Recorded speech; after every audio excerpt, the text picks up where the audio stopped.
अगर मैं आपसे कहूं कि माता वैष्णो देवी के दरबार तक पहुंचने का तरीका हमेशा के लिए बदल सकता है और कुछ लोग इस फैसले से खुश हैं तो कुछ लोग सड़कों पर उतर आए हैं। क्या सच में बनने वाला है वैष्णो देवी रोपवे? क्या पैदल यात्रा खत्म हो जाएगी? और क्या इसका असर श्रद्धालुओं और स्थानीय लोगों पर पड़ेगा? आज की इस वीडियो में हम जानेंगे वैष्णो देवी रोपवे का पूरा सच, वो बातें जो शायद आपने अभी तक नहीं सुनी होगी।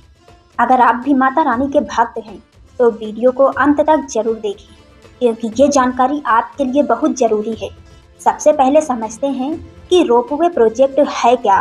माता रानी का पवित्र दरबार स्थित है वैष्णो देवी टेम्पल में, जो कटरा से लगभग 12 से 13 किलोमीटर की चढ़ाई पर है। हर साल करोड़ों श्रद्धालु यहाँ दर्शन के लिए आते हैं।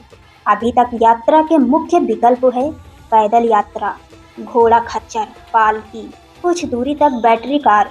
लेकिन अब प्रस्ताव है कि कटरा से सीधे भवन तक रोपवे बनाया जाए, जिससे यात्रा समय काफी कम हो सकता है।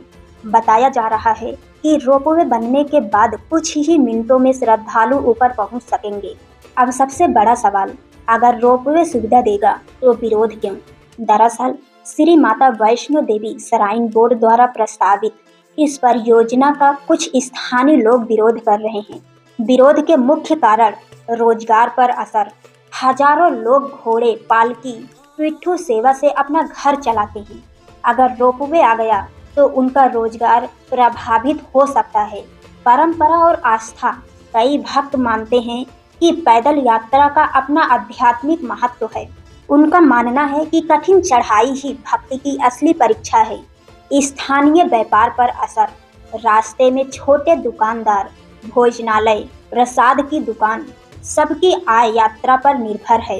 कुछ जगहों पर प्रदर्शन और हड़ताल की खबरें भी सामने आई थी। अब दूसरी तरफ देखें तो रोपवे के कुछ बड़े फायदे भी हो सकते हैं। बुजुर्ग और दिव्यांग श्रद्धालुओं के लिए आसान यात्रा, समय की बचत, भीड़ नियंत्रण में मदद, मौसम की खराब स्थिति में सुरक्षित विकल्प। कई भक्त जो स्वास्थ्य कारणों से पैदल यात्रा नहीं कर पाते, उनके लिए ये बड़ी राहत साबित हो सकता है। सबसे ज़्यादा पूछा जाने वाला सवाल यही है, क्या रोपवे बनने के बाद पैदल यात्रा बंद हो जाएगी? अब तक उपलब्ध जानकारी के अनुसार पैदल यात्रा बंद करने की कोई आधिकारिक घोषणा नहीं है। संभावना यही है कि रोपवे एक अतिरिक्त सुविधा होगी, विकल्प के रूप में। जो श्रद्धालु पैदल जाना चाहे वो जा सकते हैं। वर्तमान स्थिति में प्रोजेक्ट को लेकर चर्चा और विरोध दोनों जारी हैं। प्रशासन का कहना है कि विकास और सुविधा जरूरी है, जबकि स्थानीय समूह रोजगार सुविधा की मांग कर रहे हैं। अंतिम फैसला क्या होगा, ये आने वाले समय में स्पष्ट होगा।